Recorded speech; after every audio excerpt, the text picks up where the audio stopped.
why I'm not using Apple products at all. It all started back in the day. I used Apple in 99, 2000 when I did my education in audio engineering. I'm an audio engineer. It was a private school, and back in the day, Pro Tools, what you use in the studio, even back in the day, we were still recording on tape, but Pro Tools just came up and it was could only be used on a Mac. That's where I used the Mac. And then even a few years later, in 2000, I don't even remember, 5 or 6, I built the studio for someone else, and we used the audio system of Logic. And also here, it was only, I think now it's only available on Mac. Before it was PC also, but then no updates came out for PC anymore. So this is where I use the Mac. But I'm working with computers since I'm 16, something like this, and what I did with computers is always upgrade all the time. So I don't know, I had a computer, oh, I want a different CPU, I got a new CPU, put it in, I want a different cooler for the CPU, this one is loud, I want a new hard drive, I want new RAM, oh, I'm just gonna change the whole main board but leave the CPU and the RAM, but I leave the hard drives and stuff like this. I do this all the time till now. Even I can't remember when I upgraded this PC here. I think it was 1.5 years ago or so, maybe 2 years ago. Upgraded to a new mainboard, to CPU, new RAM. And at some point I got a new graphic card and new hard drives, because more space issue, not a speed issue. And this is just way easier to do on a PC than it is on a Mac. I know that Macs are amazing, especially the new M chips. They're really amazing for what I do. So video things, and especially when you use Final Cut Pro.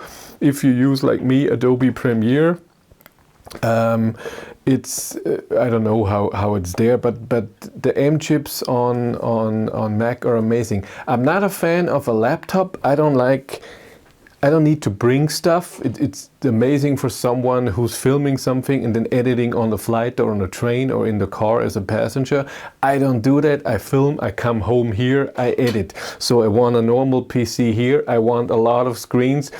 Even now, this was before for the camera. If I filmed something, I used it to see myself.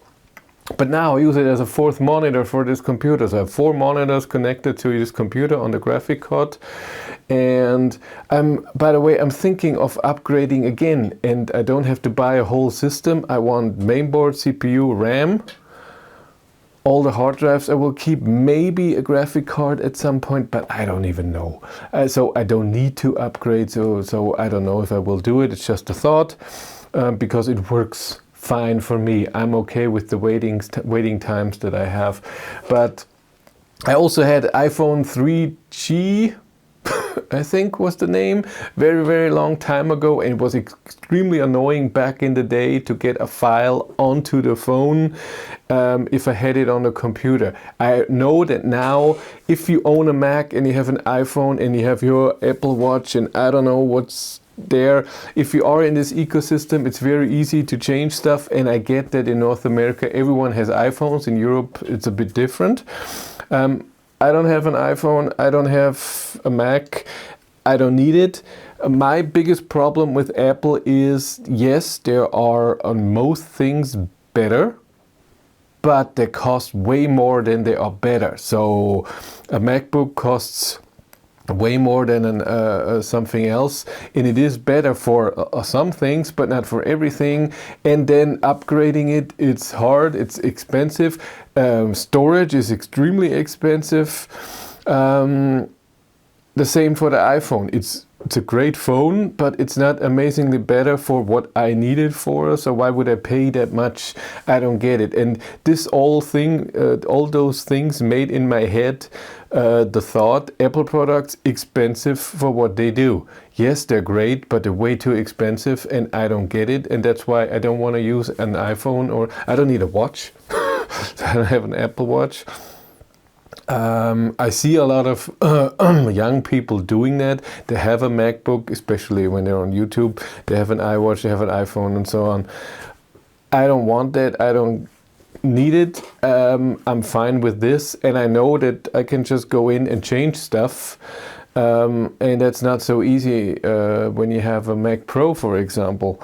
You can change a few things, but not everything. And I like that, to be open. I know that Windows has its problems. I don't know if Mac OS has a problem or iOS has problems. I have no idea. I always see when I watch videos what's better, a Mac or a PC or an iPhone or Android phone. I always see this. These are better for this, these are better for that. Here this is and this is. I like that on the PC front and on the Android front, I have a lot of different things I can choose from. And when it comes to iOS or Mac, I cannot, there's one iPhone. You choose a different version and that's it. The same for MacBooks. There are a few versions, 3.2. 3, 4, 5, I don't know how many versions there are, and in the PC world there are thousands. I can choose whatever I want. If I say this MacBook is too expensive, this is okay, but it has that screen, but I'm okay with that screen. I find that just nice that I can choose. The same for the phones.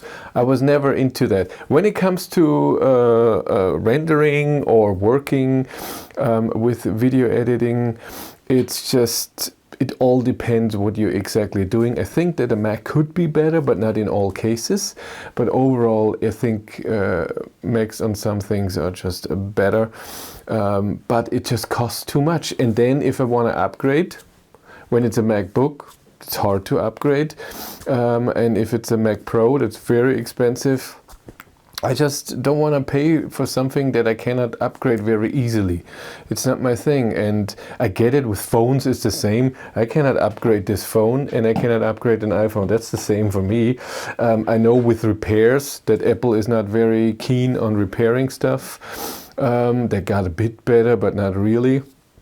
But that's not my biggest problem. I don't know what I do with when this breaks. I'm pretty sure if it breaks after 3-4 years, I want a different phone anyways, but not every year or every second year. I want to use a phone for a while, and I think the times get longer because the improvement of every phone is getting less and less.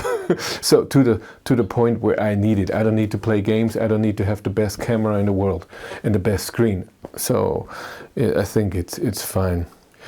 For me, it's just very similar to Tesla, where Tesla is sometimes using their spot in the market where they were the first and they have the charging infrastructure. We're going to change something, we're going to do something crazy, and Apple feels like it's the same. We're going to do something crazy and people will like it. If they don't, then they have to deal with it. And I find it a bit sad. So if you want to buy a new Tesla Model 3, there's no stocks for gear change and indicator.